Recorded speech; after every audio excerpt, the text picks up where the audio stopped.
Je disais que j'allais être accompagné par d'abord le pasteur Tito qui va nous parler de la première clé. Vous pouvez l'applaudir quand il arrive. Accueillez-le quand même bien.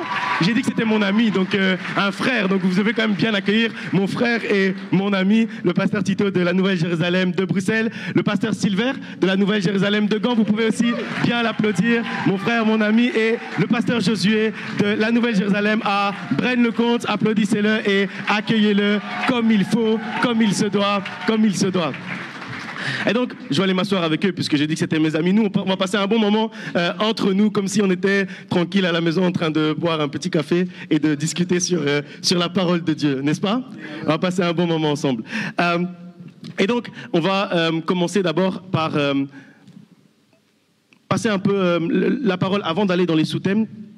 Pour vous, quelle est la définition de la jeunesse en Christ? Qu'est-ce que c'est en fait quand on dit ma jeunesse pour Christ? Qu'est-ce que ça vous évoque comme première phrase, comme première réaction, ou vous-même peut-être un témoignage, une anecdote de votre propre jeunesse? Vous n'êtes pas encore trop vieux, donc vous pouvez encore vous en rappeler.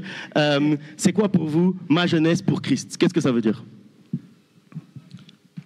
Une jeunesse à l'église. Déjà, le fait de venir à l'église, être impliqué dans une église, servir dans une église, être connecté à une église, participer aux activités comme aujourd'hui, c'est un aspect. C'est pas tout, il ne faut pas s'arrêter là, mais déjà le fait d'être connecté, impliqué, appartenir à une église, c'est déjà un gros truc. Pour moi, être jeune pour Christ, c'est d'abord le recevoir, parce qu'il y a d'autres jeunes qui n'ont pas Jésus dans leur vie, le recevoir, et puis vivre sa vie selon le modèle de Christ, selon la parole, ce que Jésus demande. Et cela passe par s'impliquer dans l'Église, s'impliquer dans les activités de l'Église, et vraiment être actif. Parce que quand on est jeune, on peut être actif, mais quand on devient vieux, on a même du mal à venir à l'église. Donc, c'est profiter de la force pour servir Jésus-Christ. Pasteur Josué. En fait, quand tu as posé la question, il y a un seul mot qui est venu dans ma tête, et le pasteur Silver l'a déjà dit, être actif. Le mot qui venait dans ma tête, c'est dynamisme. Un jeune, c'est pas quelqu'un qui reste à rien faire.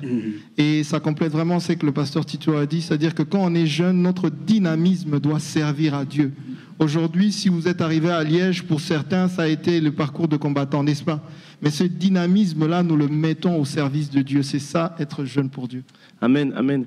Il y a une phrase que j'aime bien dire chez nous à l'église, c'est que, en fait, on ne forme pas des clients, on forme des disciples. C'est-à-dire que chacun d'entre nous, en fait, on est acteur de notre vie chrétienne, acteur de notre vie à l'église, acteur, en fait, aussi de se sentir bien à l'église. Parce que c'est vrai que parfois, il y a des jeunes qui vont dire, ah, mais je me sens pas bien à l'église, etc. Mais toi-même, en fait, tu n'es pas spectateur de l'église, tu es acteur de l'église. Donc, si tu veux te sentir bien, s'il manque quelque chose pour que tu te sentes bien, sois acteur, en fait, du changement que tu veux voir dans l'église. Et c'est vraiment important de se dire que quand on vient ici, on n'est pas là pour être des spectateurs ni être des clients. C'est-à-dire vous n'êtes pas là juste pour consommer ce que nous on est en train de dire. Vous êtes là en fait pour être acteur également de tout ce qu'on est en train de faire et de tout ce qu'on est en train de dire. Et c'est pour ça justement parce qu'on veut que vous soyez non pas des clients mais des acteurs que on va vous partager tout à l'heure les différents versets et vous allez lire la parole de Dieu vous-même.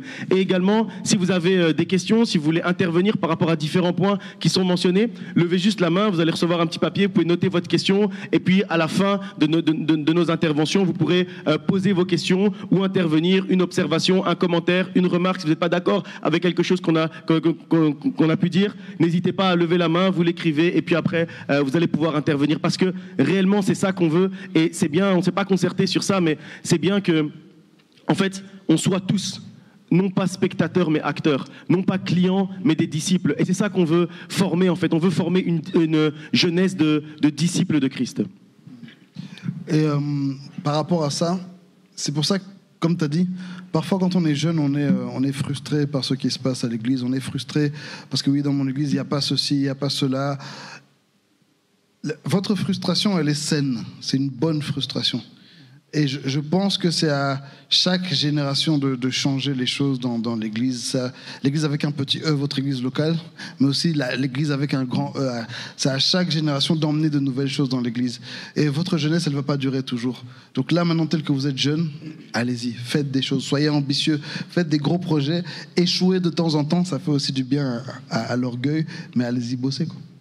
Et Moi, je suis pasteur titulaire d'une église et je peux vous dire que vous allez être étonné de la réaction en fait de vos pasteurs, de vos aînés, si vous venez avec des idées. Parfois, en fait, on est bridé parce qu'on dit ah mais comment est-ce qu'ils vont réagir, etc. Et vous allez être étonné, mais positivement étonné des réactions qui vont arriver, de la manière dont les gens qui vous entourent, les responsables des églises, les leaders de vos jeunesses, etc. Vous allez être étonné de la manière dont en fait ils vont être positifs par rapport à votre zèle, positifs par rapport à vos idées, positifs par rapport à votre créativité. Et moi, c'est quelque chose que, au début, pour donner une anecdote, moi aussi, j'avais un peu peur de dire, surtout en plus, mes pasteurs, c'était mes parents, donc du coup, c'était encore plus compliqué. Je me disais, mais ça peut mal se passer pour moi à l'église et à la maison si je dis une bêtise. Alors, j'osais pas parfois venir leur proposer des idées, mais la première fois que je l'ai fait, je me suis rendu compte que, en fait, ils ont bien accueilli l'idée. On n'a pas fait exactement ce que j'avais dit, etc., parce que c'est pas parce que vous venez avec une idée qu'on va faire exactement ce que vous avez dit, mais ils ont écouté, ils ont entendu, et on a fait quelque chose qui ressemblait. Et déjà ça, pour moi, c'était une victoire, et c'était quelque chose de bien, en fait, de voir que, non, en fait, ils écoutent, et on peut parler, et on peut échanger, et il ne faut pas avoir peur, en fait, de parler à nos différents leaders. C'est vraiment quelque chose d'important, et vous allez voir que vous allez être vraiment étonné, que vous vivrez beaucoup plus épanoui dans votre église si vous osez en fait aller donner vos idées, aller donner vos commentaires, aller donner votre créativité. Oui, c'est vrai ce que le pasteur Tito a dit, la frustration, mais il faut transformer cette frustration en zèle. Yeah. Le zèle, pas le zèle, mais le zèle positif. Amen. Parce que Jésus, quand il est entré dans le temple, il a vu qu'il se passait des choses dans le temple qui n'étaient pas dignes. Il a chassé, il a tapé les gens, il a renversé les tables. Il ne faut pas taper les gens de nos églises. Il ne faut pas taper les gens. Mais il a pris le fouet, il a chassé les gens, il a purifié l'église, il a amené l'ordre. Il a amené l'ordre avec ce zèle-là. C'est le zèle à la place de la frustration pour apporter le changement dans l'église. Il faut parler à vos responsables, aux pasteurs, pour des choses qui ne vont pas, comme ça ils peuvent agir. Sans interrompre, juste pour... parce qu'on a des gens qui parlent néerlandais qui ne comprennent rien de tout ce qu'on dit ici. Vous pouvez juste lever vos mains. Comme ça, on va essayer de vous localiser dans un coin où on aura un traducteur pour éviter que vous soyez absent de ce qu'on partage. Oui. On va les installer par là. Benny, on les met par là? Als iemand Frans niet begrijpt... Ah oui, non, même pas compris ce que je dis en plus. C'est incroyable. Ce que tu as fait là, c'est incroyable. Comment tu le fais là-bas? De hand omhoog, je sais pas comment tu dis ça. Ja, on va... Ma Benny vient apparaître. Franchement. Des vieux tontons. Je vais faire quoi? Voor de mensen die enkel het Nederlands begrijpen, kunnen daar in een hoekje gaan zitten, zodat ik dan de vertaling kan doen. Iemand in de zaal? Gewoon uw hand opsteken. Ils ont les schaam. Il faut pas qu'ils aient honte. Want ik weet, er is een groep. Maar begrijp je het goed? Oké, en iemand anders? Ils ont des bonnes écoles en Flandre. Ils connaissent bien le français. C'est pas comme nous, on connaît pas le... Ok. Mais c'est justement une bonne transition. On a terminé l'introduction et on va passer aux différentes clés qu'on voulait aborder avec vous. On a 3 clés, donc chaque orateur a une clé et après on va en développer 7 autres durant l'après-midi. Et la première, en fait, c'est peut-être... la plus centrale, je vais dire. La plus centrale parce qu'elle est la base, en fait, de tout ce qu'on va dire après. Elle est la base qui fait, en fait, qu'on est rassemblés ici et qu'on a quelque chose à vous dire. Parce que nous-mêmes, là, nous 4, juste êtres humains, normaux, on n'a rien à vous dire. Mais si on a quelque chose à vous dire, c'est à cause de la première clé. Et la première clé, justement, c'est la parole de Dieu, c'est la Bible, c'est ce que Dieu nous a laissé comme instruction pour pouvoir vivre notre vie ici sur la terre. Et je vais laisser le pasteur Tito parler un peu de cette clé. Merci, pasteur David. Tout d'abord, pasteur David, je pense que c'est le pasteur le plus beau de Belgique. Je tenais à souligner ça. Vraiment, non mais... Mais il est déjà marié. Hein. Ouais, malheureusement, depuis longtemps, en plus, depuis longtemps. Il n'a jamais laissé de chance sur le marché. 22 ans, 23 ans. Je me suis marié. 22 ans, il s'est marié. Un homme de Dieu, vraiment. La parole de Soyons Dieu. sérieux. La parole de Dieu.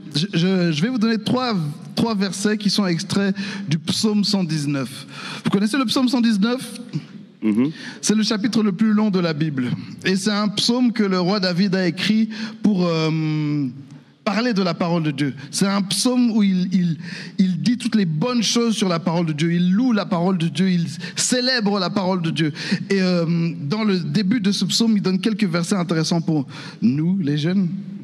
Le psaume 119, verset 9, il dit « Comment le jeune homme rendra-t-il pur son sentier en se dirigeant d'après la parole ?» Psaume 119, verset 11, « Je serre ta parole dans mon cœur afin de ne pas pécher contre toi. » Là, tu les as aidés, mais les prochains versets, c'est eux. Ah, Là, c'est pas grave, c'est pas grave. Ok. Celui-là, c'était pour toi. D'accord. Comment le jeune homme rendra-t-il pur son sentier en se dirigeant d'après la parole ? Certains d'entre vous, non. Nous tous, êtres humains, on est en train de lutter avec le péché. Mais très cher pasteur, est-ce que vous ne péchez plus ? Malheureusement, on pêche toujours. Et nous qui sommes papas, le péché, ça commence déjà le matin, tu te réveilles, les enfants doivent aller à l'école. Tu commences à faire des menaces. Et à un moment, les menaces deviennent un peu disproportionnées. Donc le péché. Je ne vais même pas parler des femmes parce que voilà, la mine, parce que la mine est dans la salle. Et non, elle ne me fait jamais pécher. C'est un ange, taisez-vous. Et la manière de lutter contre le péché, c'est vrai, il y a la prière, c'est vrai, il y a la pratique, c'est vrai, il y a toutes ces choses, mais ça commence avec la parole. La parole, ça va te guider la pensée, ça va te donner un standard, ce à quoi tu dois tendre, ce que tu dois atteindre. La parole aussi, elle a une puissance spirituelle. Un truc qu'il faut comprendre avec la parole de Dieu, avec la Bible, c'est pas juste des mots, c'est pas juste des phrases. Ce sont des paroles qui ont une puissance dans le monde spirituel. Et quand tu agis dans le monde spirituel, tu agis encore plus puissamment dans le monde matériel, dans le monde physique. Et c'est dans la parole que ça commence. La prière joue aussi, mais ça commence avec la parole. C'est par la parole que Dieu a créé le monde. Alors quand tu suis la parole, quand tu lis la parole, quand tu te plonges dans la parole, tu te places dans un chemin de vie, dans un chemin de réussite, dans un chemin de sanctification, dans un chemin de purification. C'est pour ça que le texte dit « Comment le jeune homme rendra-t-il pur son sentier ?» Comment tu veux que ton sentier soit pur ? Avec la parole de Dieu. Le troisième texte que je voulais dire... Non, le deuxième texte d'abord, c'est « Je serre ta parole dans mon cœur afin de ne pas pécher contre toi ». La parole, c'est quelque chose qu'il faut serrer dans son cœur. Ils disent pas beaucoup amen. Hein. Je sais qu'on est des tontons, machin, mais dites pas amen pour nous, dites amen pour la parole. La parole, c'est quelque chose qu'il faut serrer dans son cœur. Amen. Amen. Faut pas serrer Aya. Les paroles de Aya, faut pas serrer dans ton cœur. Les paroles de Aya, il faut pas serrer dans ton cœur. Ça va pas te donner la vie. Ça va pas te sauver. Quand Satan va venir frapper à ta porte, quand tu auras tes paralysies nocturnes, hein? J'ai pas envie de lever la main qui a des paralysies nocturnes ici parce qu'on va être choqués ici.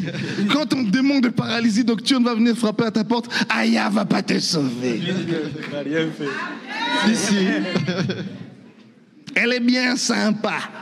Mais c'est la parole de Dieu qui va faire fuir le diable. Amen. Serre la parole de Dieu dans ton cœur. Commence à ton niveau avec quelques versets. Mais ces versets, tu les gardes bien. Ça devient des munitions contre le diable.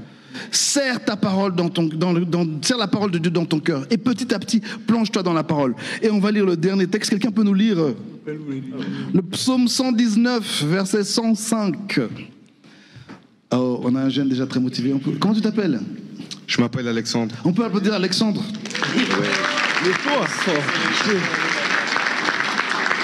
Vas-y, tu peux lire. Ta parole est une lampe qui éclaire mes pas, une lumière sur ma route. Merci beaucoup.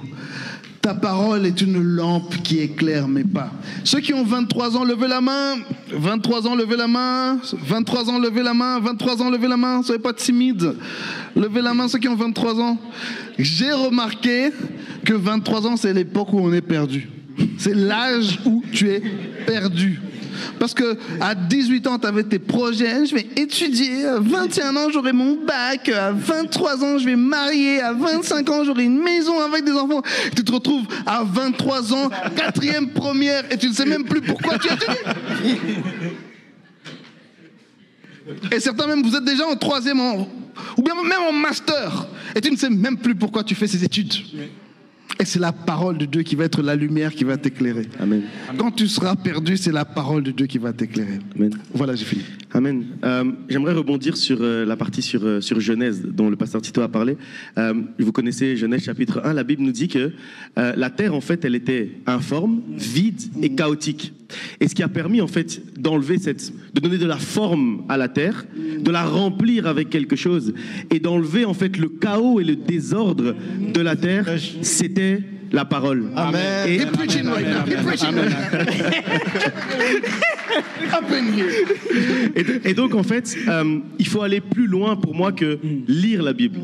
Il faut pouvoir proclamer la parole de Dieu. Et c'est pour ça qu'en fait, on a commencé tout à l'heure, quand je vous disais de dire bonjour, c'était marrant et tout, de proclamer quelque chose. Mais en fait, c'est ça qu'on doit faire. On doit proclamer des choses, non seulement sur notre vie, mais également sur la vie de ceux qui sont autour de nous. Et la parole de Dieu nous dit aussi, avec les ossements desséchés, qu'on a parlé aux ossements desséchés. Et parfois, nous, en fait, on a trop tendance à parler de nos problèmes, de commencer à expliquer tous nos problèmes, pourquoi on est perdu, pourquoi la 4e première, et tout. On va expliquer à tout le monde pourquoi, on va tout expliquer. Et on parle de nos problèmes. Mais en fait, la Bible nous dit de parler à nos problèmes. Donc en fait, quand les ossements sont desséchés, il ne faut pas que tu commences à expliquer pourquoi ils sont desséchés, à quel degré ils ont été brûlés. C'est pas ça l'idée. L'idée, c'est de parler aux ossements desséchés pour qu'ils puissent retrouver la vie. Et ça, en fait, c'est la parole de Dieu qui nous permet de faire ça. Parce que, comme j'ai dit tout à l'heure, que ce soit nous ou vous, on est les mêmes, c'est-à-dire qu'on n'a rien à dire. On n'a rien à dire, on n'a que des bêtises à dire. Surtout nous, on n'a que des bêtises à dire. Mais quand il y a la parole de Dieu, là, on a quelque chose à vous dire. Là, on a quelque chose à dire à nos problèmes. Là, on a quelque chose à proclamer aux ossements desséchés pour que les ossements desséchés puissent retrouver la vie. Et c'est pour ça que la première clé pour la vie, c'est la parole de Dieu. Tu voulais rajouter quelque chose? Je dis Amen. Je voyais que tu mettais le micro près de ta bouche. Non, c'est tellement profond que je dis Amen. Amen, amen. Ok. Sur la partie sur serrer la parole dans mon cœur, je veux juste rajouter un petit quelque chose, enfin, plutôt mettre en exergue quelque chose, c'est que quand on dit serrer, ça veut dire qu'il y a un acte en fait qu'on fait pour réellement mettre une pression sur notre cœur avec la parole de Dieu. Donc ça veut dire que c'est pas quelque chose de direct en fait. C'est quelque chose que, ok, on doit prendre la parole. Il faut se mettre en action en fait. Prendre la parole, la mettre sur notre cœur, mais c'est pas encore suffisant quand on la dépose sur notre cœur. Ce passage ne dit pas de déposer la parole sur notre cœur. Il dit de serrer la parole sur notre cœur. C'est-à-dire la serrer tellement fort, le plus près possible. Et puis après, en fait, on va devenir une personnification de la parole de Dieu. Tellement qu'on l'aura serrée, après on devient en fait la personnification de la parole de Dieu. On devient en fait l'accomplissement des promesses de Dieu dans notre vie. Et cela, ça va avec une discipline. La parole de Dieu, ce n'est pas quelque chose que nous devons connaître juste en théorie, mais c'est quelque chose que nous devons pratiquer. Méditer la parole de Dieu, c'est prendre un verset de la Bible, le lire et essayer de comprendre, essayer de chercher qu'est-ce que ce verset ne parle pas à quelqu'un d'autre, mais qu'est-ce que ce verset me dit et comment je peux l'appliquer dans ma vie. C'est ça, serrer la parole de Dieu dans nos cœurs. Et je voudrais donner un exemple pour vous qui êtes jeunes et pour moi qui suis jeune. Vous savez, il y a des filles qui attirent les garçons, n'est-ce pas? Vous savez, n'est-ce pas? Et quand une fille attire un garçon, les garçons, comprenez ce que je veux dire. Ton corps aussi réagit, n'est-ce pas? N'est-ce pas, les garçons? Oh là, ne faites pas semblant, les gars. Entre nous. Ton corps aussi réagit. Et il m'est arrivé une fois où, un soir, je lisais la parole de Dieu avant de dormir. Et après avoir fini de lire la parole de Dieu, une fille que j'appréciais énormément est venue frapper à ma porte. Ouais. Et je suis un homme, je vous dis que mon corps avait déjà réagi. Vous savez, les garçons, de quoi je parle? Je ne sais pas. Aujourd'hui, j'ai envie de dire, mais si je réfléchis en homme, j'ai envie de dire, mais j'étais nul, franchement. Mais si je réfléchis en tant qu'enfant de Dieu, je veux dire, la parole de Dieu a permis que là où c'était déjà, vous voyez de quoi je veux parler, ça puisse se calmer.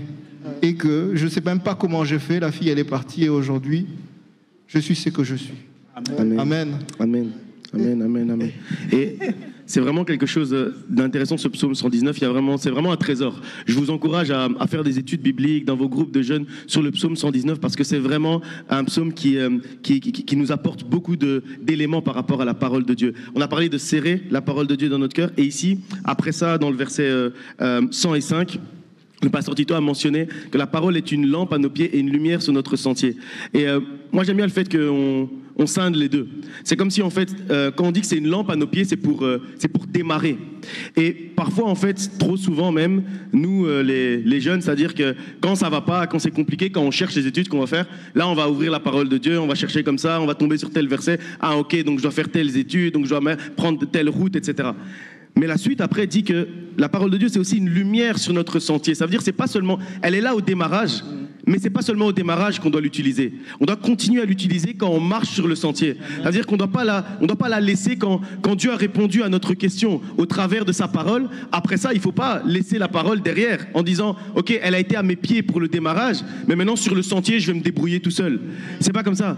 En fait, elle est au démarrage, mais après, elle nous accompagne aussi comme une lumière qui éclaire notre sentier pour nous accompagner sur tout le chemin et pour s'assurer qu'à l'issue du chemin, on puisse avoir la victoire, qu'à l'issue du chemin, on puisse voir en fait la ligne d'arrivée. Et dans la parole de Dieu et dans la vie chrétienne, Dieu ne nous promet pas en fait que le chemin sera facile. Mais ce qu'il nous promet, c'est qu'on verra la ligne d'arrivée. Mais pour voir cette ligne d'arrivée, il faut être éclairé. Il faut que notre chemin soit réellement éclairé. Il faut qu'on puisse aller jusqu'au bout du chemin avec la lumière qui est la parole de Dieu. Et c'est à ce moment-là que malgré les difficultés, malgré les embûches, malgré les trous, les pièges qui seront sur le chemin, on verra la ligne d'arrivée, on verra la victoire et on verra l'accomplissement de notre destinée. Ok, on peut passer à la deuxième clé. J'espère que vous avez posé quelques questions, comme ça on va pouvoir un peu débattre sur ce point-là à la fin, en conclusion. La deuxième clé, c'est le pasteur Silver qui va nous en parler, la relation avec Dieu, c'est-à-dire comment est-ce qu'on peut construire une relation avec Dieu, comment est-ce qu'on peut avoir une communion personnelle et individuelle avec Dieu, pas juste quand on est ensemble, pas juste quand on est à l'église, pas juste quand on est au groupe de jeunes, mais aussi réellement de manière personnelle et individuelle. Pasteur Silver. Merci, Pasteur David. J'aimerais balayer un peu le chemin parce que Dieu, il faut avoir la relation avec Dieu comme un père. Parce que Dieu, même quand Jésus a enseigné ses disciples à prier, il a dit, lorsque vous priez, dites notre Père. En fait, Dieu, c'est ton Père. Tu dois avoir une relation avec Dieu comme une relation que tu as avec ton papa, qui prend soin de toi, un papa responsable. Amen. Donc, nous voulons, si on peut lire dans le livre de Daniel, chapitre 6, sur le verset 10. On peut lire là-bas quelques périodes.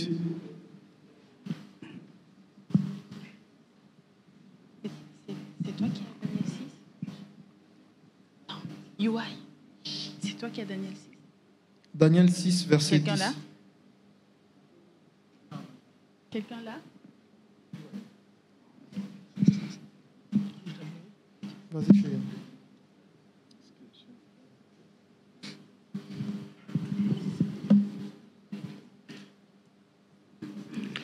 Lorsque Daniel sut que le décret était écrit, il se retira dans sa maison, où les fenêtres de la chambre supérieure étaient ouvertes dans la direction de Jérusalem.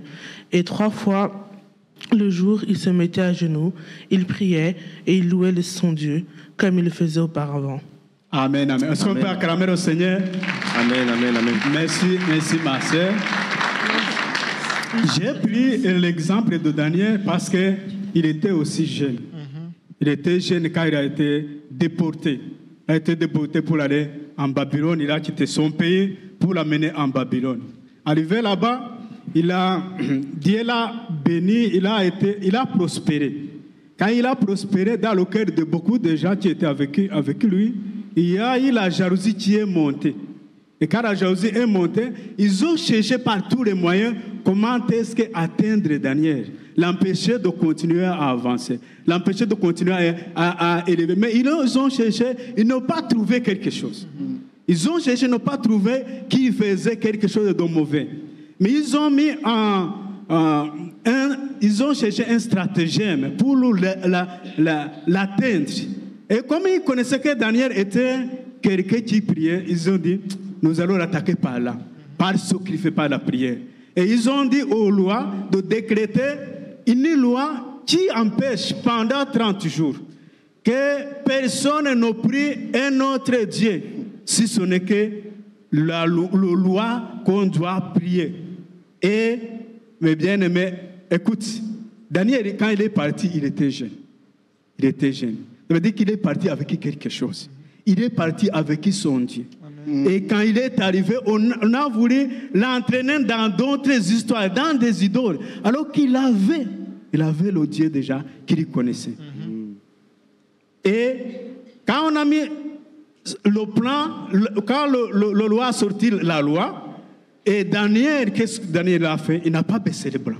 Il n'a pas resté, il n'a pas dit non, je vais attendre les 30 jours, je ne vais pas prier mon Dieu, je vais attendre les 30 jours pour ne pas mettre ma vie en danger. Ce que Daniel a fait, c'est qu'il est parti chez lui, il a ouvert les portes et les fenêtres pour que les gens voient ce qu'il est en train de faire. Et il a prié, il a continué à prier, la Bible nous dit, comme il le faisait auparavant. Il priait 3 fois par jour. Et les gens ont vu ce qu'il était en train de faire. Il était jeune. Hein? J'aimerais poser la question. Est-ce qu'il y a un jeune parmi nous qui est dans le groupe d'intercession? L'intercession, je dis les gens qui prient pour l'église. Est-ce qu'il y a un jeune parmi nous qui est dans le groupe d'intercession? Il y en a. Si tu es là, lève ta main. Que Dieu soit loué. On peut acclamer notre sœur qui est dans le groupe d'intercession. Quelqu'un qui se tient à la brèche. Qui se tient à la brèche. Qui intercède. Les jeunes qui prient. Les jeunes qui prient pour que quelque chose se passe bien dans l'église.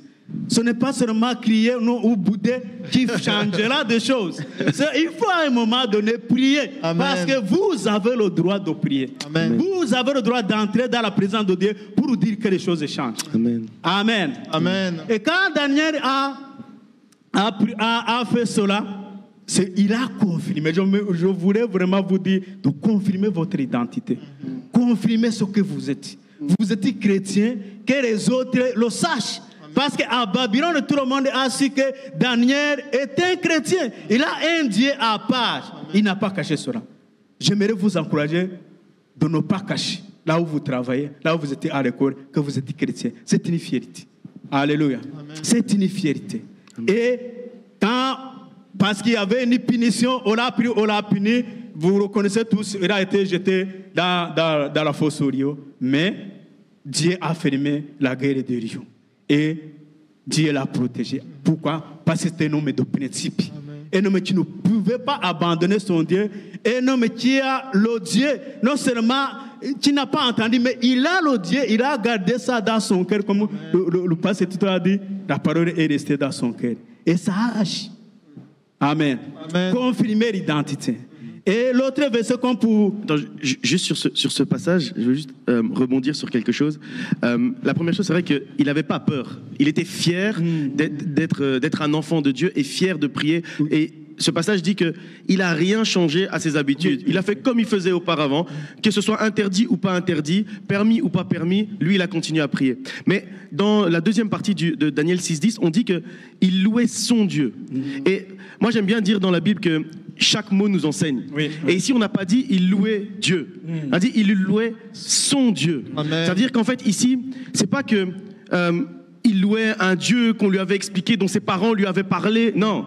Il louait un Dieu qui était devenu son Dieu. Amen. Et c'est la raison pour laquelle, en fait, il n'avait pas honte. C'est la raison pour laquelle il a prié, peu importe les décrets, peu importe tout ce qui avait été dit et écrit, les punitions qu'il allait dans la fosse au lion. Tout ça, c'était pas important pour lui. Pourquoi? Parce que Dieu n'était pas Dieu. Dieu était son Dieu. Amen. Et c'est quelque chose de complètement différent, en fait. Et c'est ça, la relation qu'on doit tisser avec Dieu. C'est que Dieu, en fait, il veut pas être un père.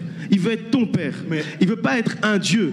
Il veut être ton Dieu. Il veut pas être un Seigneur. Il veut être ton Seigneur. Amen. Et c'est ça, en fait, la relation que Dieu veut tisser avec toi. Et c'est la raison pour laquelle, en fait, Daniel avait cette relation avec Dieu aussi forte. Et c'est la raison pour laquelle, après, Dieu l'a délivré de la fosse au lion. Et c'est la raison pour laquelle, après, il a même dérangé le roi pour que le roi puisse veiller pour Daniel. Ça veut dire, celui qui voulait le tuer, en fait, son meurtrier, c'était devenu maintenant son intercesseur. Amen. Maintenant, il a veillé pour Daniel. Amen. Pourquoi? Parce que Dieu était devenu le Dieu de Daniel, c'était devenu son Dieu. Et aujourd'hui, durant cette journée de la jeunesse, c'est important que Dieu passe de Dieu dans ta vie à ton Dieu. Qu'à la fin de la journée, tu puisses dire mon Dieu. Qu'à la fin de la journée, tu puisses dire mon Père. Qu'à la fin de la journée, tu puisses plus dire c'est le Dieu de mon pasteur, c'est le Dieu de mon père ou de ma mère, que tu puisses dire réellement c'est mon Dieu à moi, parce que tu auras tissé une réelle relation avec ton Dieu. Amen. Amen, amen. Amen. Merci. Je vais juste ajouter quelque chose. Je rappelle que vous pouvez préparer vos questions par rapport à l'exposé que les pasteurs font. Et si vous avez besoin d'un carton pour poser la question, regardez derrière. On peut vous remettre un carton, écrivez votre question. À la fin, quand on aura un temps, quand ils auront fini leur exposé, pour qu'on puisse, nous, également, vous, poser les questions par rapport à certains éléments qui sont évoqués ici. N'hésitez pas. Voilà. Et je termine juste avec ça. Sa relation avec Dieu, en fait, elle était devenue plus forte que la peur, plus forte que les craintes, plus forte que tout, en fait. Et quand on tisse cette relation-là avec Dieu, quand il devient réellement notre Dieu, c'est plus fort que tout. Ça deviendra demain plus fort que tes peurs, ça deviendra plus fort que tes craintes, ça deviendra plus fort que tes problèmes, plus fort que tes échecs scolaires, ça deviendra plus fort que tout ça. Parce qu'en fait, Dieu sera devenu ton Dieu réellement. Amen. Vas-y, Amen. pasteur. Et nous, si on peut, nous lire le Luc chapitre 22, le verset 40. Quelqu'un peut lire Luc chapitre 22, le verset 40. Et ça, nous continuons. Quelqu'un a reçu ce verset? Merci.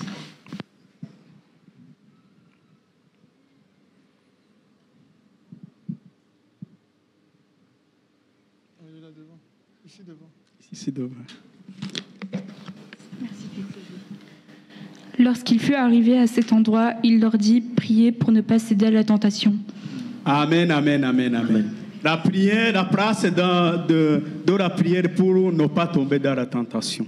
Parce que, surtout les jeunes, il y a beaucoup de tentations, des choses qui tentent les jeunes. Et pour vaincre les tentations, ce n'est pas facile. Ce n'est pas facile, mais avec la prière, ça marche. Amen. On peut vaincre la tentation. Quand les disciples étaient avec Jésus, avant qu'on l'allait pour le faire mourir, Jésus a jugé bon qu'ils aillent d'abord prier pour passer ce moment difficile. Il a dit, priez pour ne pas tomber dans la tentation. Pour ne pas tomber dans la tentation. Pour les moments difficiles pour lesquels nous allons passer, nous devons passer d'abord le temps dans la prière. Et les disciples n'avaient pas bien compris l'importance de ce temps de prière. Et ils dormaient. Jésus les a réveillés, je crois, 3 fois ou 2 fois. Dit, même vous ne pouvez même pas prier, il est réveillé. Et il somnolait, il dormait. Alors que c'était le temps de la prière. Et par l'après, nous voyons que lorsqu'on est venu arrêter Jésus, il y a quelqu'un qui a coupé l'oreille de quelqu'un qui était venu arrêter Jésus. Pourquoi? Parce qu'il a réagi dans la chair. Quand nous ne prions pas, nous réagissons dans la chair. Nous avons de mauvaises réactions. Et les autres qui n'ont pas fait cela, ils ont fui. Quand on les a demandé, est-ce que vous connaissez cet homme? Parce qu'ils n'avaient pas prié, ils avaient peur. Nous avons vu que Daniel, lui, il n'avait pas peur. Mais ils avaient peur. Est-ce que vous connaissez ce Messie-là? C'était le maître. Il dit non. Nous ne connaissons pas son Messie. Ce type, nous ne le connaissons pas. Parce qu'il n'avait pas passé le temps dans la prière. Amen. Amen. Vous devez, les jeunes, vous devez prier pour ne pas tomber dans les tentations. Amen. Il y a beaucoup de tentations. Amen. Et si pour passer le cap, pour passer l'âge de la jeunesse, si vous ne priez pas, vous allez mourir dans la jeunesse. Pas physiquement, mais spirituellement. Vous allez mourir à cause des tentations qui sont là. Le diable ne veut pas que vous allez en avant. Mais la victoire, c'est dans la prière. Amen, amen, amen, amen, amen. Amen, amen, amen, amen. Donc il faut prier. Et le dernier verset, c'est Philippiens. Peut contrôler. Philippiens 4, verset 6. Philippiens 4, le verset 6. Si on peut nous lire Philippiens 4, le verset 6. Ne vous inquiétez de rien, mais en toute chose, faites connaître vos besoins à Dieu par des prières et des supplications avec des actions de grâce. Amen, amen, amen, amen, amen. Amen. Amen. Ne vous inquiétez de rien. Ne vous inquiétez de rien. Il y a beaucoup de jeunes qui sont inquiets dans leurs études, dans leur vie. Mais l'apôtre Paul dit aux Philippiens, après avoir constaté qu'il y avait beaucoup de gens qui ont inquiétude dans l'église, il a dit, ne vous inquiétez de rien. Faites connaître vos besoins à Dieu par des prières. Alléluia. Pas de prière. Vous avez des besoins. Hein? Vous avez des besoins. Mais vous savez, vos parents ne peuvent pas répondre à vos besoins. Ils peuvent répondre à certains, mais ils ne peuvent pas répondre à tous vos besoins. Mais ici, l'apôtre Paul dit, faites connaître à Dieu tous vos besoins. Amen. En plus, vous pensez que les parents ont assez de moyens. Souvent, les parents n'ont pas assez de moyens. Je vous connais les jeunes. Vous pensez à iPhone qui va sortir bientôt. Le prix, c'est combien? Je connais pas le prix. iPhone 16. Hein?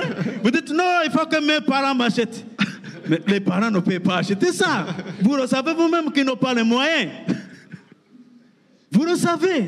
Mais si vous voulez ce iPhone, le conseil que je vais vous donner, c'est de prier. Amen. C'est le conseil que je vous donne. Priez. Parce que c'est un besoin aussi. Vous voulez aussi, les gens se moquent peut-être de vous, que vous avez le Nokia des années 80. Mais vous, je ne vous conseille pas d'aller dans... Bon, contentez-vous de votre téléphone. S'il y a le WhatsApp, il y a les réseaux sociaux, c'est bon. Vous n'avez pas besoin Mais je voulais seulement signifier le besoin que Dieu peut répondre à tous vos besoins par des prières. Amen.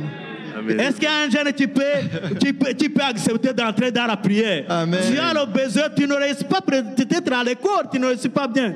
Mais pourquoi les autres réussissent? Pourquoi les païens réussissent? Mais tu as le droit aussi de réussir. Amen. Tu as le droit de réussir. Amen. La clé, c'est qui? C'est la prière. Amen. Amen, amen. Que Dieu vous bénisse. Amen. Je rebondis sur ce que le pasteur a dit.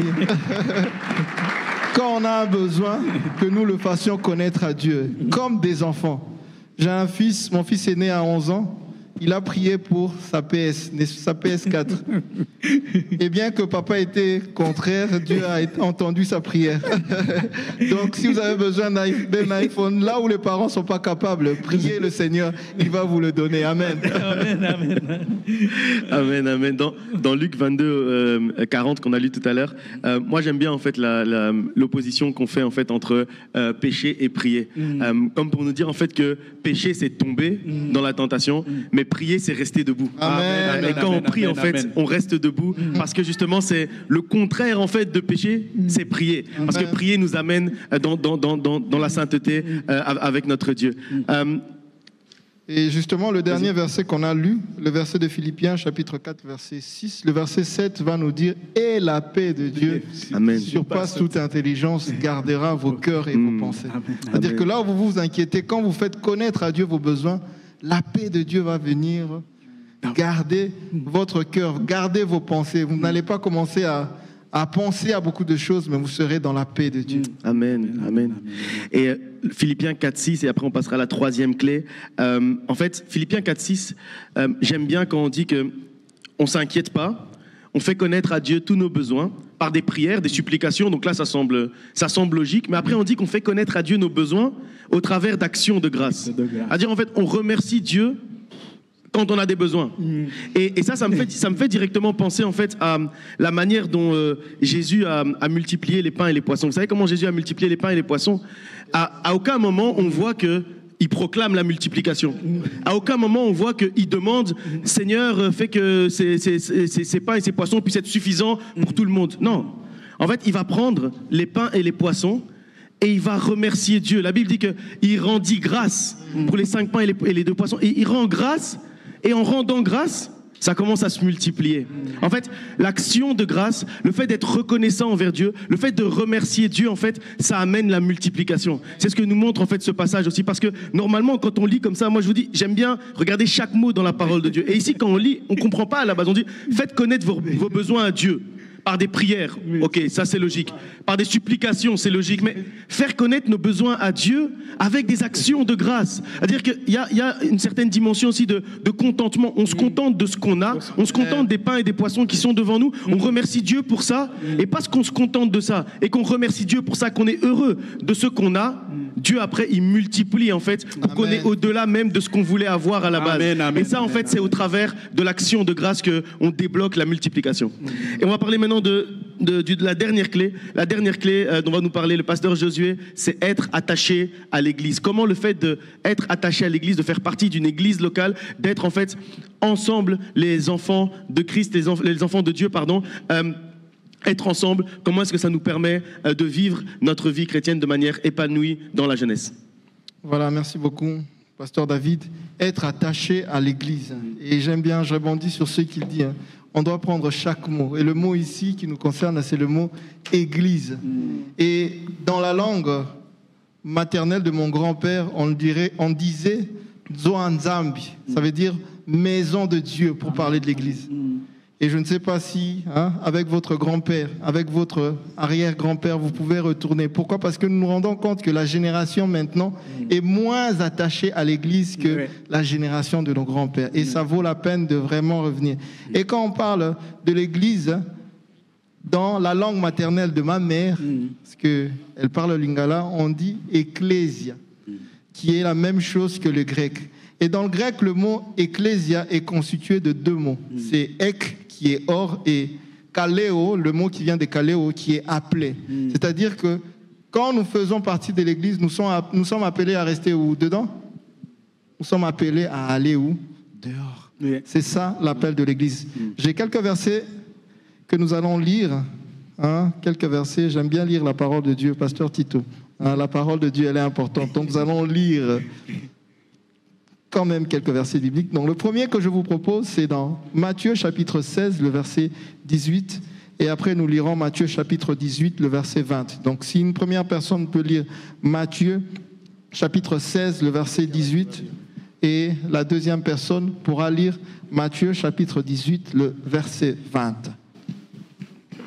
18, 20, c'est pas le mien, ça.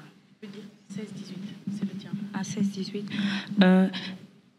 Et moi, je te dis, tu es Pierre, et que sur cette pierre, je bâtirai mon église, et que la porte du séjour de mort ne prévaudront point contre elle.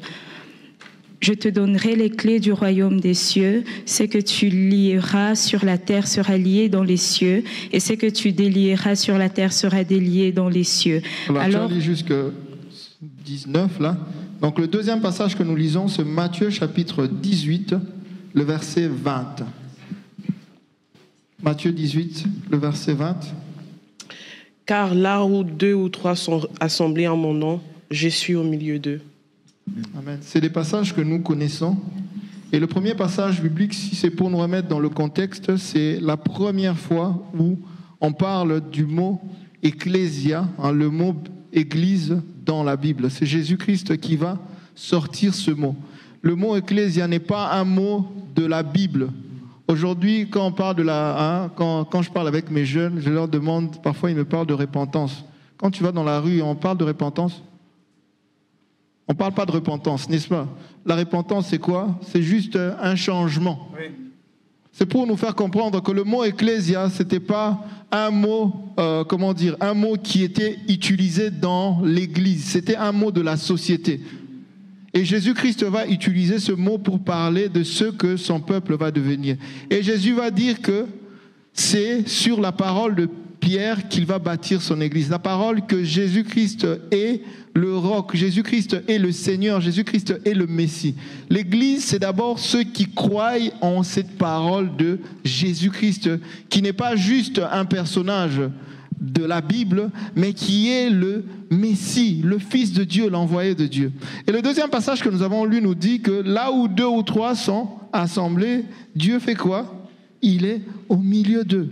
C'est-à-dire que Dieu voudrait qu'en tant que chrétiens, en tant qu'amis, en tant que famille, nous puissions faire quoi? Que nous puissions nous assembler. Et c'est là où nous nous assemblons que Jésus-Christ va faire quoi? Par sa grâce, être là au milieu de nous. Le troisième passage que je voudrais que nous lisions, c'est dans Actes chapitre 4, le verset 31. Actes 4, le verset 31. S'il y a un volontaire qui veut le lire, Actes 4, verset 31, je sens que ça devient rude. Il y a quand même les amoureux de la parole de Dieu. Je lis la parole au nom de Jésus-Christ. Amen. Quand ils eurent prié, le lieu où ils étaient assemblés trembla. Ils furent tous remplis du Saint-Esprit et ils annonçaient la parole de Dieu avec assurance. On nous dit quand ils eurent prié, qu'est-ce qui trembla? Qu'est-ce qui trembla? C'est-à-dire que quand on parle d'une église, on parle de quoi? D'un lieu. C'est-à-dire qu'on ne peut pas parler d'une église en disant, voilà, je suis connecté sur Internet et j'ai une église.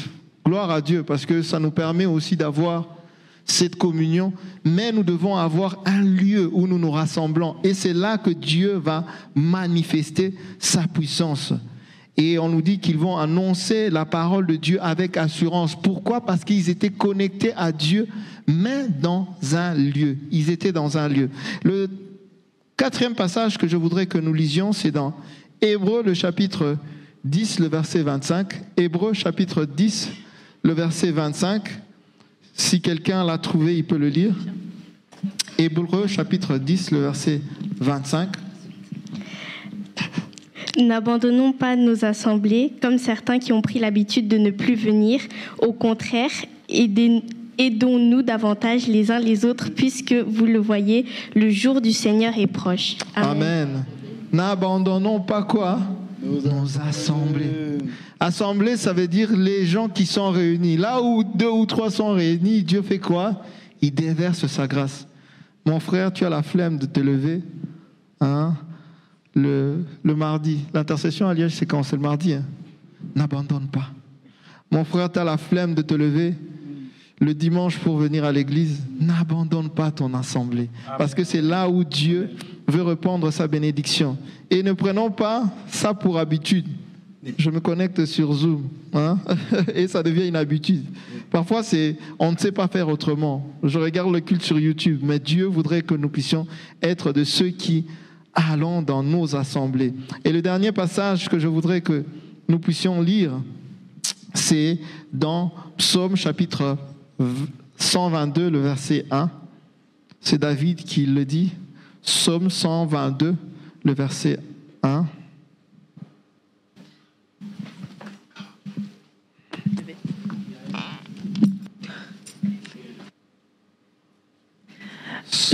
Je suis dans la joie quand on me dit « Allons à la maison de l'Éternel ». Je suis quoi? Dans la joie. Je suis comment?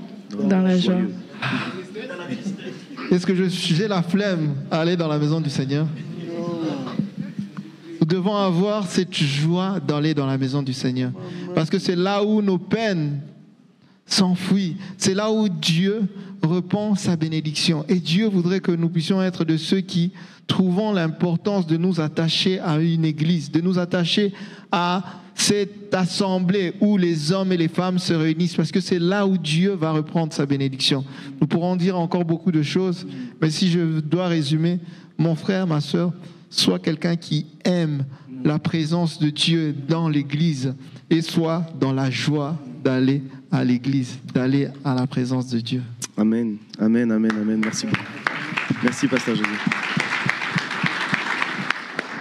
Tous ces passages, ils sont vraiment très intéressants et frappants en fait dans la manière dont on doit vivre notre foi, non seulement seul, mais également maintenant ensemble. Et ces passages, en fait, ils nous montrent, les 2 premiers qu'on a lus, ils nous montrent que Dieu aime l'unité. Amen. Il aime l'unité, en fait. Et il se révèle au cœur de l'unité. Puisqu'on dit que là où 2 ou 3 sont réunis en son nom, il est là au milieu d'eux. C'est-à-dire, il se révèle au cœur, en fait, de l'unité.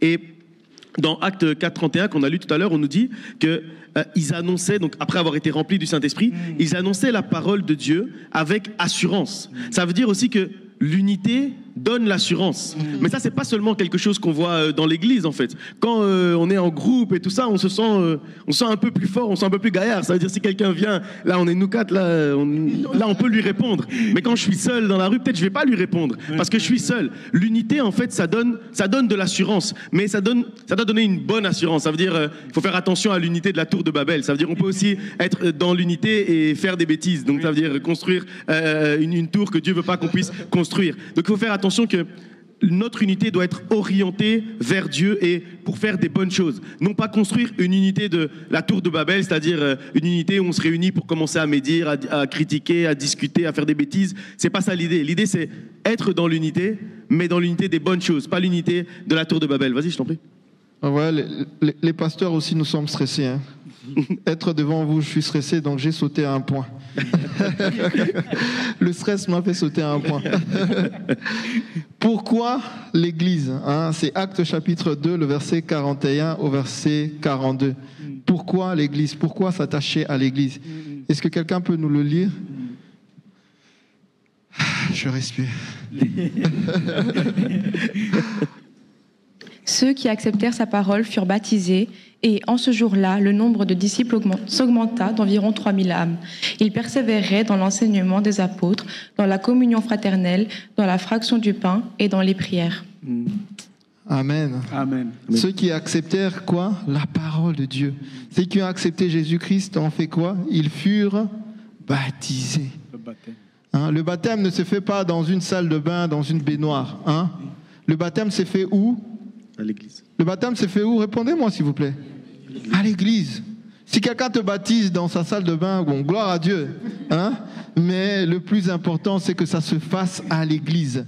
Ceux qui acceptèrent Jésus vont gagner l'église. Et on nous dit qu'ils vont persévérer dans, premièrement, quoi? L'enseignement des apôtres. Deuxièmement, quoi? La communion fraternelle. Troisièmement, la fraction du pain. Et quatrièmement, dans la prière. Pourquoi nous devons être attachés à une église? Parce que sinon nous n'allons pas être des vrais chrétiens. Mais surtout parce que c'est dans l'église que nous recevons l'enseignement dans lequel nous devons persévérer. C'est dans l'église que nous recevons la communion fraternelle. Nous sommes avec les frères et les sœurs. C'est dans l'église que nous faisons la fraction du pain. La Sainte Seine, c'est important. Et c'est dans l'église que nous persévérons dans la prière. Voilà.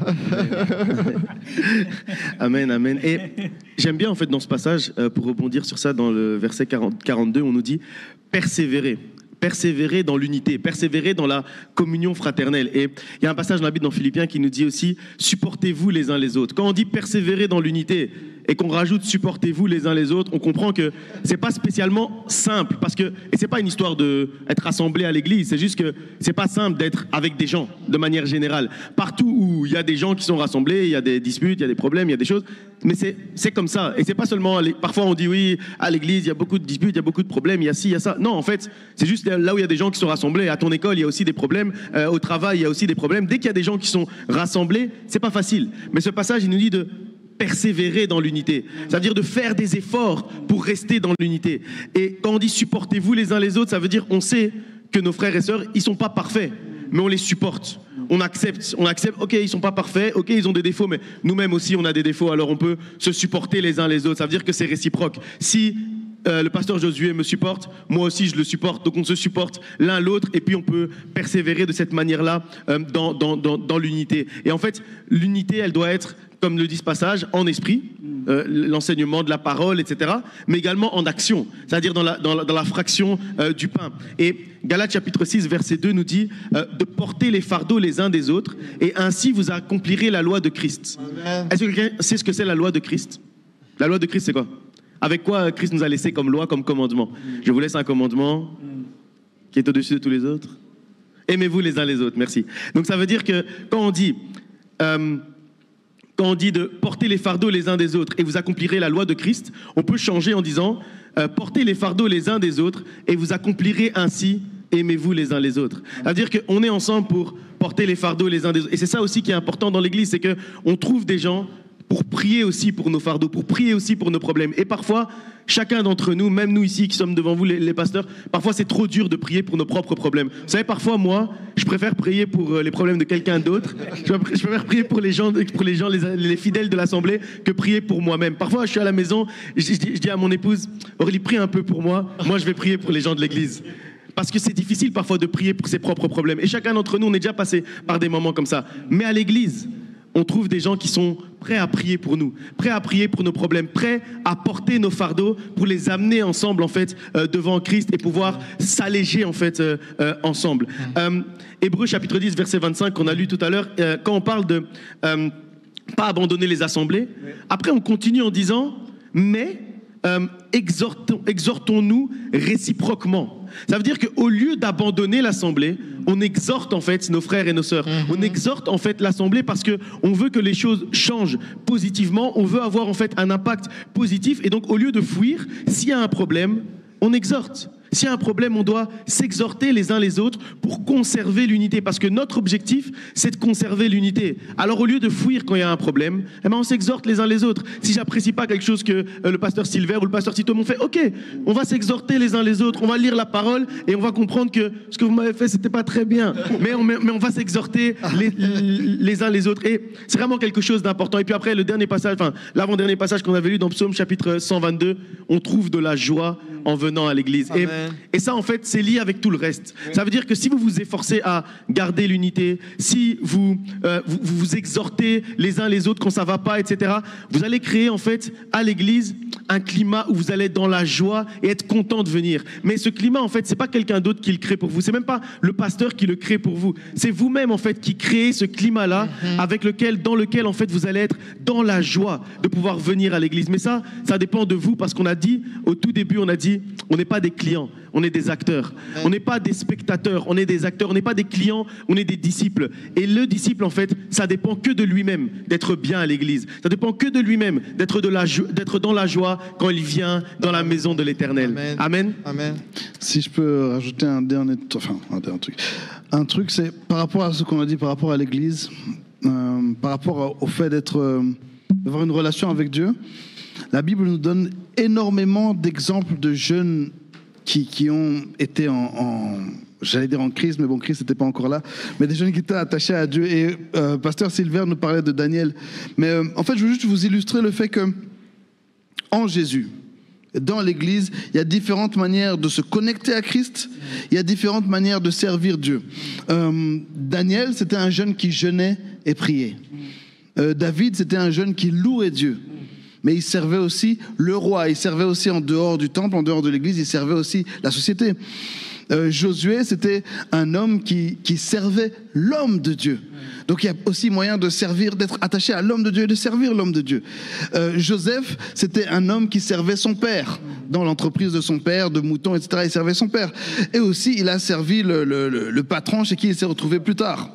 Samuel, c'était un jeune homme qui servait dans la maison de Dieu. Quand Dieu l'a rencontré, il était couché en train de dormir dans la maison de Dieu. Esther, c'était une jeune fille qui obéissait à son parent. Elle, sa connexion, ça a été le fait d'obéir à ses parents, mais aussi de servir, encore une fois, dans le monde séculier. Et le point commun avec tous ces jeunes qu'on nous montre, c'est que, premièrement, ils ont eu la faveur de Dieu qui a été avec eux. Amen. Vous voulez avoir la faveur de Dieu qui vous accompagne et qui vous conduit. Même quand vous serez en prison, servez Dieu. Restez connectés à Dieu. Amen, amen, amen. Et l'autre point commun, c'est que ce sont tous des jeunes qui ont été appelés et utilisés par Dieu. Amen. Vous voulez être appelés et utilisés par Dieu, soyez en contact avec lui, dans la louange, dans la prière, dans le service, dans l'obéissance, etc. Amen. Amen, amen, amen. Mais le bon dire un peu sur le point de, il a dit, n'abandonnons pas nos assemblées. Parce que le Covid, quand il est venu, ça a donné l'occasion à certains d'abandonner complètement ou de ne plus le venir. Avec maintenant les réseaux sociaux, on suit le culte. Sur YouTube, on dit, j'ai été à l'église. Non, ce n'est pas comme ça. Et on vient à l'église, le lieu, l'endroit. Et puis, on ne va pas d'une église à une autre. Oui. Tu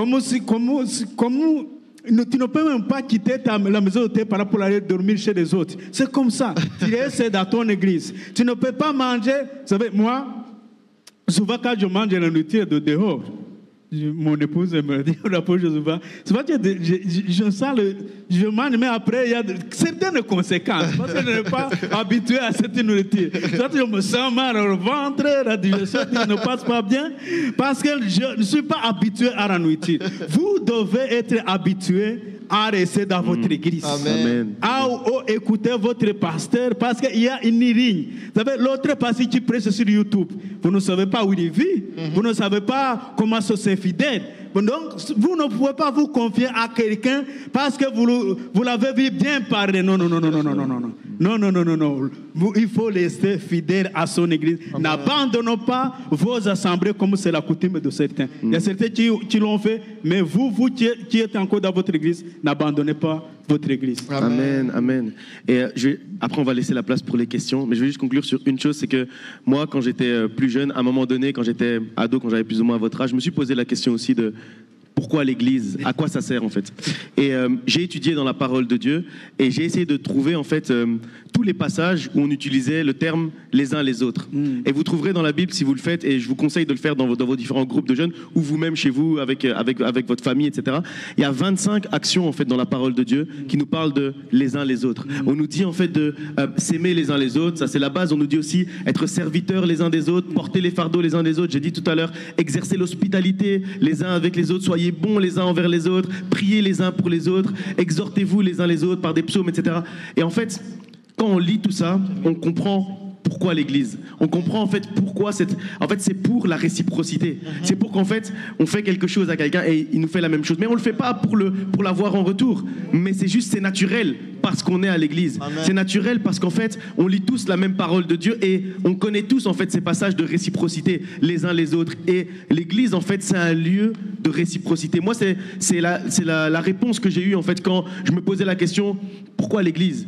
Pourquoi mes parents mettent beaucoup d'énergie pour qu'il y ait une église? Pourquoi ils font tout ça?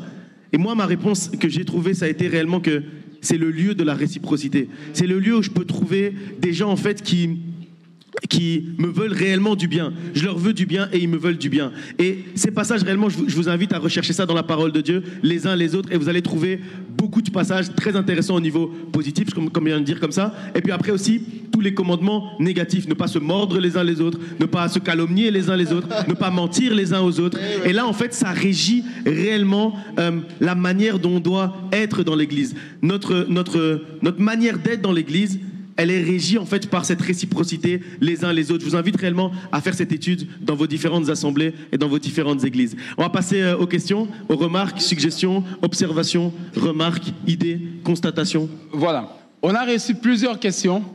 Et ce qui est bien, c'est que tout le monde n'a pas voulu qu'on cite son nom. Alors, il y a encore d'autres questions qui arrivent. Une question qui revenait, c'est sur la parole. Un écrit ici qu'il a commencé à lire la Bible, il a vu que c'était important, il a commencé à lire, il a commencé par Genèse, il avance, il passe le désert et tout ça, il arrive Lévitique, c'est plus intéressant. Voilà. Et il se sent plus concerné par ça, quoi. Ça dépasse un peu son entendement. Et là-dedans, il y a aussi un autre. N'oubliez pas qu'ici, nous avons aussi des gens qui ne connaissent pas le Seigneur Jésus, qui ne sont pas nés de nouveau, qui ne sont même pas de nos églises, qui sont juste invités par les amis, qui ne savent même pas c'est quoi la Bible dont on parle. C'est quoi la Bible? C'est quoi la parole de Dieu? Il y a un qui demande, mais c'est quoi la Bible? Et un autre qui dit, mais je veux bien commencer à lire la Bible. C'est juste lire, mais comment je vais faire pour commencer? Pour qu'il ne fasse pas comme celui qui avait commencé à Genèse et puis qui s'épuise dans le désert.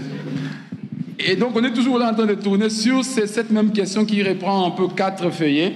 On va d'abord commencer par celle-là, en tout cas. Comment commencer à lire la parole de Dieu? Je vais parler à cette première personne qui a lu la Bible et qui s'est arrêtée dans le désert. En toute honnêteté... On a tous fait ça. Oui, tu skippes. Sautez le désert, recommencez à Josué et puis vous avancez. Vous faites tous les livres historiques. Quand vous arrivez au livre prophétique, vous commencez. Quand ça devient chaud, vous skippez. Vous arrivez au Nouveau Testament. Lisez Daniel ça va. Lisez, voilà, lisez les petits prophètes à la fin, vous lisez un peu vite fait. Vous skippez. Vous arrivez au Nouveau Testament. Matthieu, hein?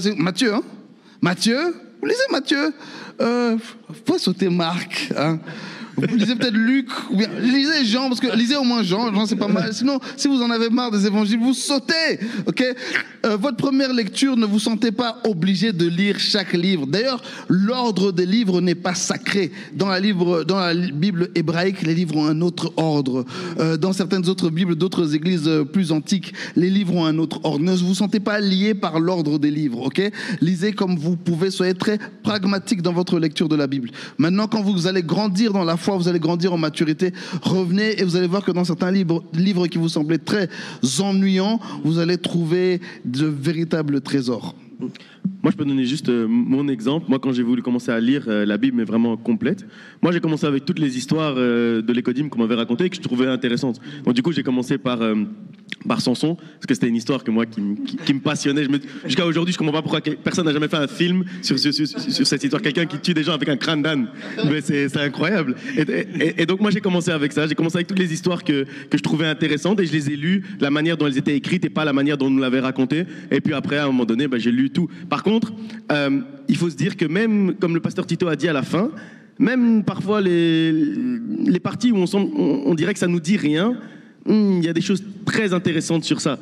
Même la généalogie, quand on regarde en fait la signification des noms dans la généalogie, moi j'ai déjà prêché sur ça plein de fois à l'église, on prend juste 2 noms qui s'enchaînent et on peut faire toute une prédication d'1 heure parce que le fait que ces 2 noms-là s'enchaînent, c'est incroyable. Je pense que dans la généalogie, il y a Judas et puis après Péniel, je pense, et c'est Judas c'est la louange, Péniel c'est la percée, comme pour nous dire la louange génère la percée. Rien que ça. Après je me suis arrêté là et je me suis dit on s'arrête sur cette phrase là et on va seulement prêcher ça.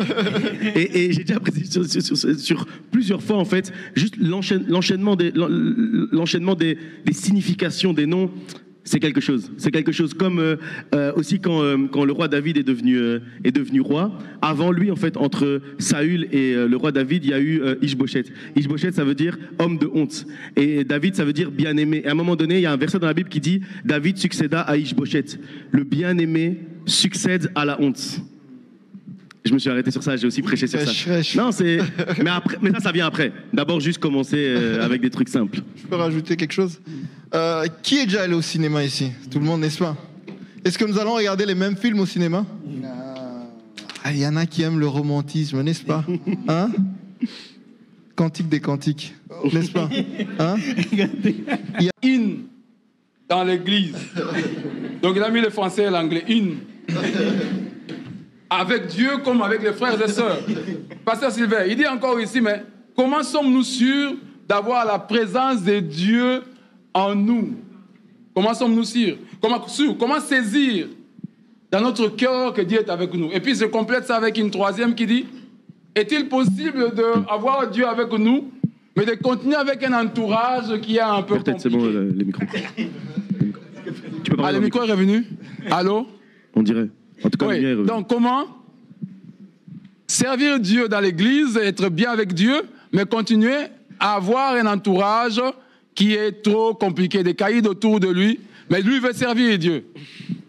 Voilà un peu tous autour de la relation avec le Seigneur. Moi, je peux prendre la première. Vas-y. La dernière, c'est pour David, toi tu es de Charles. Toi, c'est le bendo, c'est la cahier, tu vois. Comment être in dans l'église? Ok. Il y a un problème dans votre génération. C'est cool d'être chrétien. C'est bien, mais ça craint. Parce que les églises sont remplies de cool kids. Hein, c'est devenu comme les écoles américaines secondaires. Hein. C'est un peu problématique. Ce qui fait que si tu es nouveau, si tu n'as pas une personnalité ouverte, si tu es un introverti, si tu n'as pas grandi dans l'église, donc tu ne connais pas le langage, tu ne connais pas les trucs, ou bien si tu n'es pas... si tu es juste quelqu'un de calme, d'introverti, ou bien tu n'es pas le plus spirituel, c'est parfois très dur de s'intégrer. Servez Dieu. Servez Dieu. Allez dans tous les ministères, allez dans tous les événements, collez le pasteur, collez les anciens, allez même dans les endroits pas cool. Parce que c'est pas juste se faire des amis de ton âge. Faites-vous des amis plus âgés. Soyez ce jeune homme de 18 ans qui traîne avec des personnes de 30 ans. Laissez les gamins entre eux.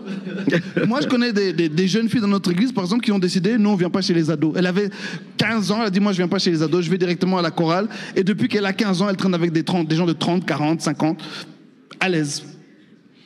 tracez votre chemin, mais soyez impliqués, soyez pas en arrière. Et effectivement, souvent on néglige le fait d'arriver dans une salle. Moi, ça m'est arrivé une fois dans ma vie, c'était horrible. Arriver dans un endroit où tu vois littéralement que tout le monde se connaît et il y a juste toi.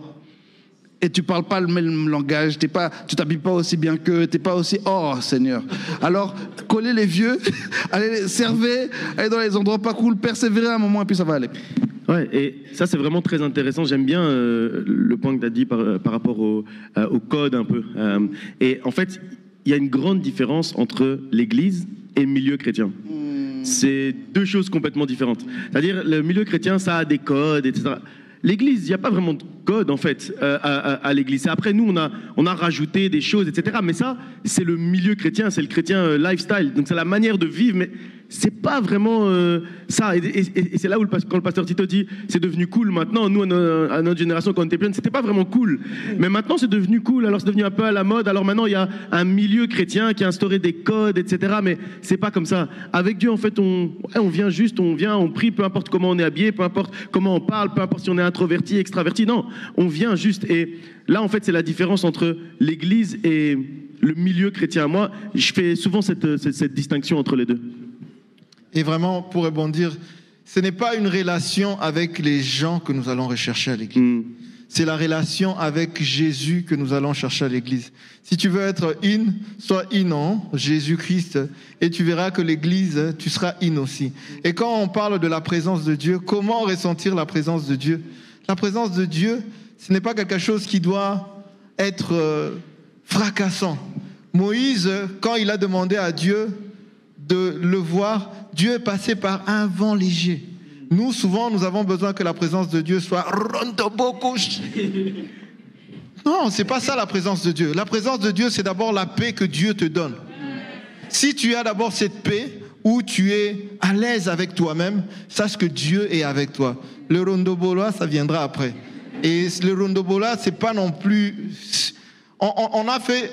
Ça devient une culture de l'Église. En fait, celui qui ne fait pas rondobo, il n'est pas de l'Église. Non. Mais du coup, ça devient aussi, en fait, c'est comme une religion, puisqu'en fait, ça devient en fait des rites, au lieu d'être maintenant la vie chrétienne qu'on vit, etc.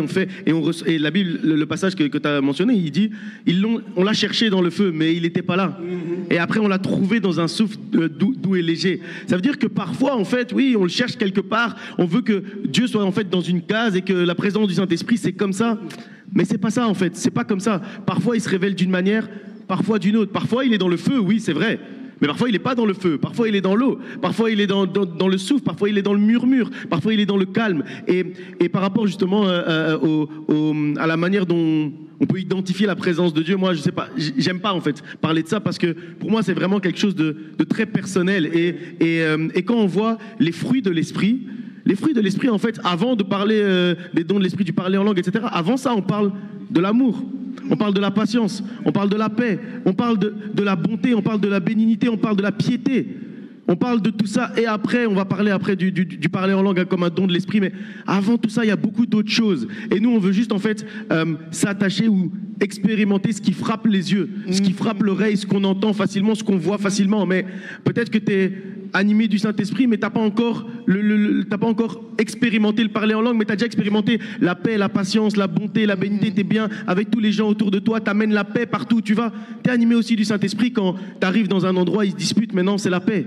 Tu es aussi animé du Saint-Esprit. Pas obligé que ça doit frapper les yeux, frapper l'oreille. Ça peut aussi être un souffle doux et léger, comme le pasteur Josué a mentionné. La présence de Dieu ne se ressent pas toujours. Une chose que j'ai découvert, c'est la souveraineté de Dieu. Dieu est souverain, c'est-à-dire que c'est lui le roi au-dessus de tous les rois et c'est lui qui a le dernier mot. Si Dieu ne veut pas que tu le ressentes, tu ne vas pas le ressentir. Et il n'y a absolument aucun problème si tu ne ressens pas la présence de Dieu. Pasteur David insistait sur le fait qu'il y a différentes manifestations et Dieu se révèle de manière différente. Et moi, je suis quelqu'un, ça a été très difficile pour moi, étant né à l'église, grandi à l'église, et que de voir toute ma génération, c'était tous des... Et puis moi, j'étais là...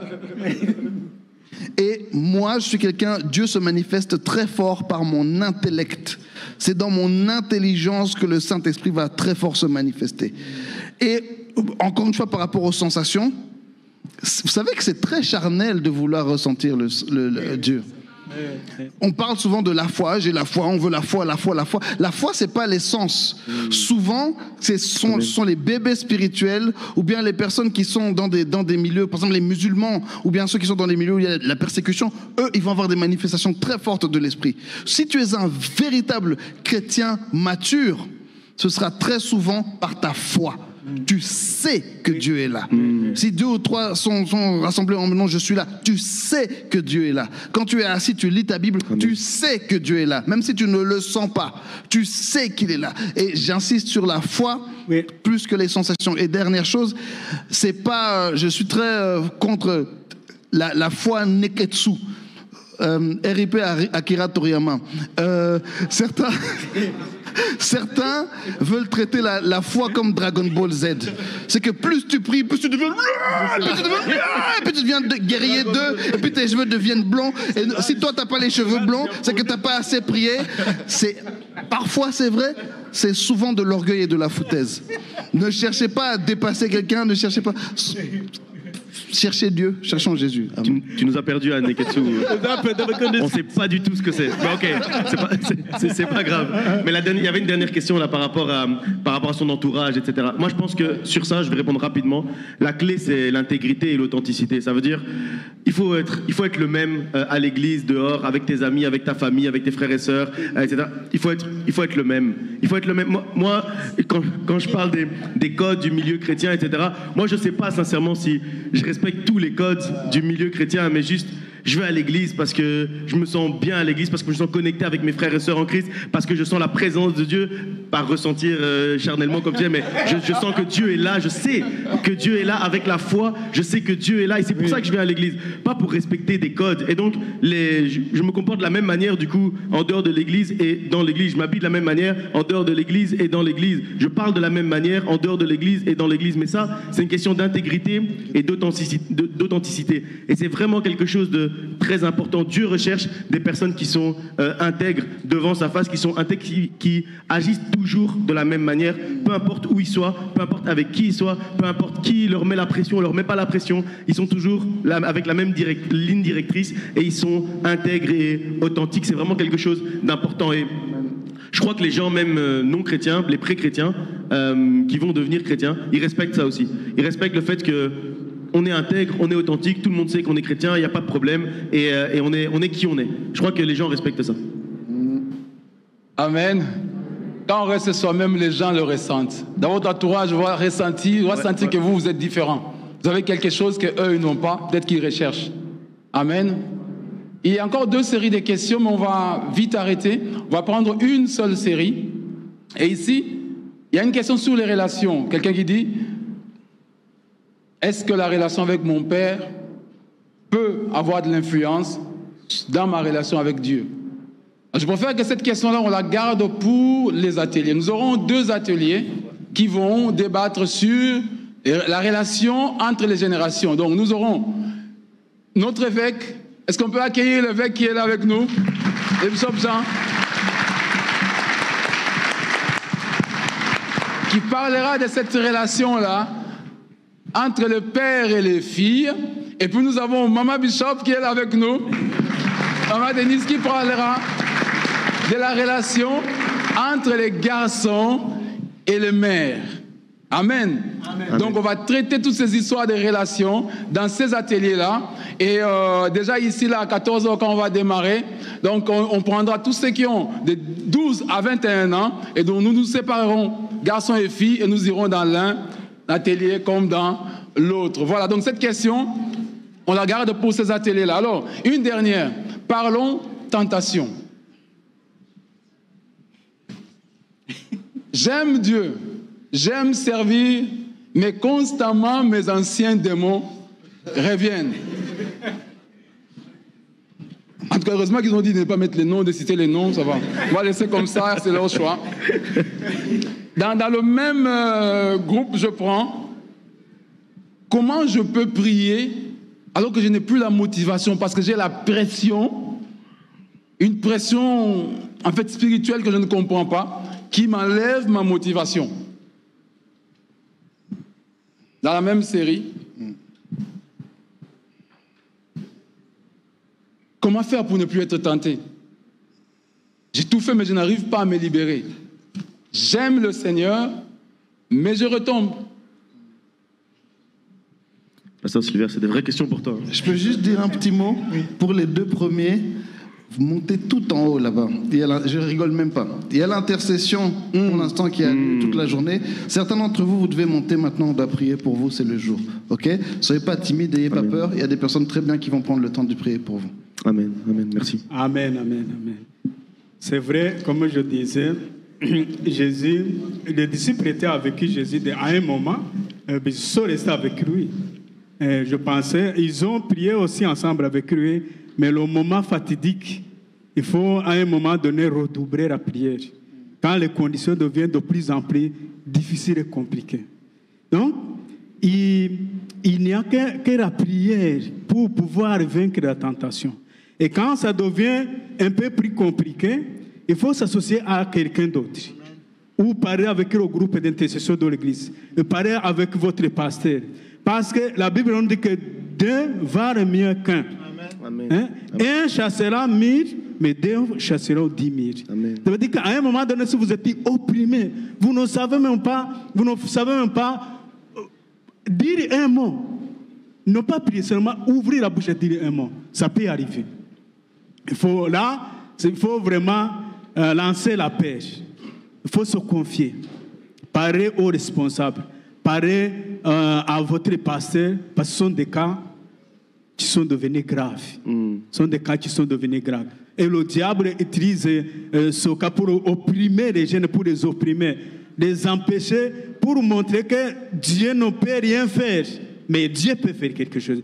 Puis Dieu peut vous libérer complètement. Vous savez, on peut venir à l'église sans même être d'avance délivré. D'avance délivré. Parce que la Bible nous dit quand quelqu'un en Jésus-Christ, il devient une nouvelle créature. Il y a d'autres qui viennent à l'église, mais ils ne sont même pas nés de nouveau. Et ça se complique. Ça se complique. Parce qu'il y a chaque fois, il y a la base. Il y a la nouvelle naissance, il y a la base, il y a la repentance. Mais quand vous n'êtes pas passé par là, c'est difficile de commencer à dire je vais commencer à prier, je vais commencer à prier. Il y a la base dans la vie chrétienne, c'est la repentance, la nouvelle naissance. Et quand vous savez que vous êtes repenti et que vous êtes né de nouveau, quand ça vous arrive, priez, si ça ne marche pas, faites appel aux autres qui sont plus forts que vous. Amen. Vas-y. En fait, je voudrais rebondir sur la question qui était précédente où il y a un jeune qui demandait comment se séparer de ses amitiés. La Bible nous dit que les mauvaises compagnies corrompent les bonnes mœurs. C'est-à-dire que si tu as tout le temps autour de toi des personnes qui te poussent vers le bas, ça ne va pas t'aider à grandir dans la foi. Oui. Et quand tu es rempli de Jésus, quand tu es rempli de Dieu, il y a certaines choses que tu n'as plus besoin de faire des efforts. Rempli de Dieu, ça rejoint vraiment tout ce dont on a parlé. Aujourd'hui, tu es rempli de Dieu. Pendant ta journée, tu préfères aller traîner à la gare plutôt que d'aller traîner à l'église. À l'église, tu peux aller à l'église, reprendre l'ordinateur de l'église, taper les paroles des chants de culte. Est-ce que c'est quelque chose de spirituel? Non. À l'église, tu peux aller à l'église. Si tu as marre de de ta soeur, de ton père, tu vas taper sur la batterie, tu vas sortir ton énergie sur la batterie. Est-ce que c'est spirituel? Non. Nous, on a besoin d'abord d'avoir des choses spirituelles pour penser que nous sommes avec Dieu. Allons à l'église. Dieu va nous permettre que là où tu étais à la gare en train de... La fille là, tu es à l'église et... Ah, Dieu merci d'être à l'église. Là où tu étais avec tes copines en train de gossip, tu vas à l'église en train de louer Dieu. Et il y a certaines tentations que tu vas éviter normalement. Est-ce que j'ai parlé de prier là? Non. Premièrement. Non. C'est d'abord les actes que nous produisons qui vont permettre que nous soyons des vrais chrétiens et qui avons cette relation avec Dieu. Comme a dit le pasteur Tito, j'aime bien le pasteur Tito et le pasteur David, parce que ce sont des jeunes qui ont servi Dieu depuis qu'ils sont jeunes. Si je vous demande dans combien de ministères ils ont été, hein, je pense même qu'avec une main, ce n'est pas assez. Ils ont servi Dieu dans tous les ministères. Le pasteur David que vous voyez ici, à toutes les conventions, il était avec les jeunes. Il ratait la convention, la grande convention, là où nous on était là en train de s'enjailler. Lui, il était chez les ados. Dieu voudrait que nous puissions être des hommes, pas des activistes, faire les choses pour faire, mais que nous faisons les choses en ayant une relation avec Dieu. Que le Dieu, dont le pasteur David et le pasteur Silver a parlé, de Daniel, ça soit ton Dieu. Ça ne soit pas le Dieu de tes parents, ça ne soit pas le Dieu de ton église, mais que ça soit ton Dieu. Amen, amen, amen, amen. J'aimerais ajouter encore quelque chose. On a parlé quelque part de la relation avec le père et l'enfant, qui ne se passait pas bien. Il faut savoir que vos parents ne sont pas arrivés au ciel, sont aussi les humains. Donc, ils peuvent commettre des erreurs.